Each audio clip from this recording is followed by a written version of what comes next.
আবার সূরা নূরের 31 নম্বর আয়াতে আল্লাহ তাআলা জানিয়ে দিয়েছেন, তোমাদের সৌন্দর্য প্রকাশ করো না। আজকাল টিকটক, ফেসবুক ইত্যাদিতে যেভাবে মেয়েরা নাচ গানে বিভিন্নভাবে তাদের সৌন্দর্য প্রকাশ করে, বিভিন্ন সোশ্যাল মিডিয়াতে ছেড়ে দিচ্ছে, সেগুলো সম্পর্কে কোরআনে স্পষ্ট সতর্কতা থাকা সত্ত্বেও তারা সেটা মানে না। এটা যে অন্যায়, এটা তাদেরকে কে বোঝাবে? নাস্তিকরা তো কখনোই কথা তাদেরকে বলবে না। কারণ নাস্তিকরা চাইছে মেয়েরা উলঙ্গ হয়ে রাস্তায় ঘুরে বেড়াক, সোশ্যাল মিডিয়াতে নাচ গানের ভিডিও ছেড়ে দেখ, আর আমরা সেটা দেখব।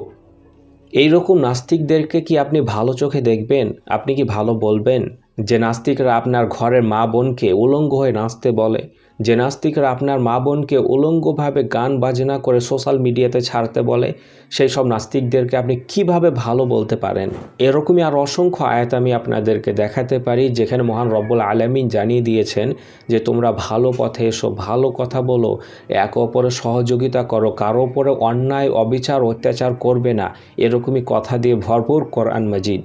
যে কেতাব এরকম কথা বলে, যে কেতাব মানুষকে ভালো পথ দেখায়, যে কেতাব একে অপরকে সহযোগিতা করতে বলে, যে কেতাব মানুষকে অন্যায় থেকে দূরে থাকতে বলে, যে কেতাব মানুষকে মানুষ হতে বলে, সে কেতাবকে দূরে সরিয়ে দিতে, সেই কেতাব থেকে দূরে থাকতে, সেই কেতাবকে না মানতে যারা বলে, তারা আর যাই হোক না কেন, তারা কখনো ভালো মানুষ হতে পারে না। তাই তো আমি নাস্তিকদেরকে কখনোই ভালো মানুষ বলবো না।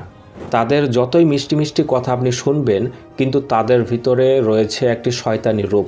এইসব শয়তান থেকে অবশ্যই আপনারা দূরে থাকবেন। আপনারা বুদ্ধিমান মানুষ, বুদ্ধি ব্যবহার করবেন, অসৎ মানুষ থেকে দূরে থাকবেন, অসত্য কথা শোনা থেকে বিরত থাকবেন এবং নাস্তিকদের কথা কখনোই শুনতে যাবেন না। তাদের মিষ্টি মিষ্টি কথায় আপনাকে ফাঁসিয়ে এদিক সেদিক করে আপনাকে নাস্তিক বানিয়ে দেবে, আপনার জীবন বরবাদ করে দেবে। কারণ তারা কখনোই ভালো কথা বলবে না, তারা তো ভালো মানুষ নয়। তাই তাদের থেকে অবশ্যই দূরে থাকবেন। তো আজকের মতো এখানে আমি শেষ করব। এরপরে দেখা হবে আবার আগামী ভিডিওতে। ততক্ষণ পর্যন্ত আমাদের সাথেই থাকবেন। আসসালামু আলাইকুম ওয়া রাহমাতুল্লাহি ওয়া বারাকাতুহু।